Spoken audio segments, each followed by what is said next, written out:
Hmm. Wala ka nang ginagawa. Ako pa yung ano mo. Talagang may tagad-dapat ka pa ng dumi.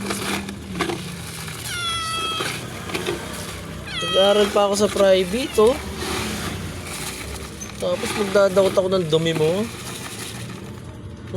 Okay, upo ka na dyan. Tapos ayaw mo pa, kahit konting dumi lang, ayaw mo pa. Saka na. Kaala ka. Ayaw mo, kaala ka dyan. Ayaw mo pa may dumi.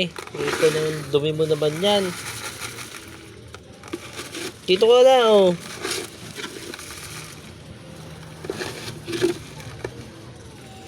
Okay na, wala na. Ate mo. Okay na. Diri ka pa. Na.